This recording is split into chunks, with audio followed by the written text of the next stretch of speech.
Parents ఏం expect చేయొచ్చు school నుండి? ఎందుకంటే వాళ్ళ ఎక్స్పెక్టేషన్స్ కానీ, హోప్స్ కానీ అన్ని పిల్లల మీద పెట్టుకొని కంప్లీట్‌గా స్కూల్ మీద వదిలేస్తారు. అసలు వీళ్ళు చూసుకుంటారులే అని చెప్పేసి. సో పేరెంట్స్ ఏం ఎక్స్పెక్ట్ చేయొచ్చు? డెఫినెట్గా మనం చూసుకుంటాం.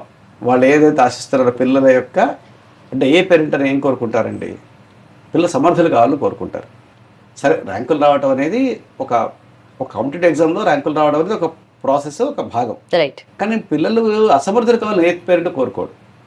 ర్యాంక్ అనేది పిల్లలు అసమర్థులైతే మంచిది కాదు కదండి. ఒక ర్యాంక్ వచ్చిందా, ఐఐటీ చేరడం, తను చదవలేకపోతే, ఐఐటీ కంప్లీట్ చేయలేకపోతే, ఐఐటీ సీట్ సంపాదించడమే ఒక ధ్యేయం కాదు. ఒక మెడికల్ సీట్ సంపాదించాడు, చేయలేకపోతే ఇంత కష్టాలు వృధా అయిపోతుంది కదా. సో మనం సమర్థులు తయారు చేయాలి.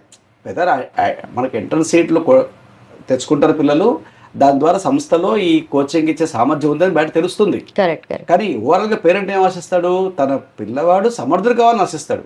అంటే వాడు ఇంటలెక్చువల్గా ఉండాలి, మా అబ్బాయి వాడు ఏ బీటెక్ చేస్తున్నా ఇంకోచోటైనా వెనకబడకూడదు, వాడికి ఫండమెంటల్స్ బాగా రావాలి, రేపు పొద్దున వాడి భవిష్యత్తు వాడి కాళ్ళు వాడు నిలబడే స్థాయికి రావాలి, ఏ పేరెంట్ కోరుకుంటాడు. సో కాబట్టి దాని పరంగా మనం చదువు నేర్పాలి.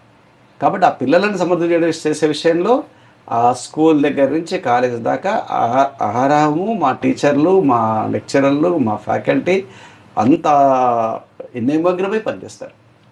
సో కాబట్టి వాళ్ళకి ఎట్లాంటి భరోసా, మేము మా పనే భరోసా. ఇప్పుడు మనం అడ్మిషన్స్ అప్పుడు మాటలు చెప్పి చేసుకోవచ్చండి, మనం మాటలు చెప్పి అడ్మిషన్ చేసుకోవచ్చు. కానీ ఎంతకాలం అమ్ముతారు? ఒక 13 ఏళ్ళు ఒక సంస్థ నడపాలి, 15 నడపాలి అంటే మనకు ఒక హిస్టరీ ఉండాలి. ఆ సంస్థకు నమ్మకం ఉంటేనే సంస్థ నడుస్తాయి.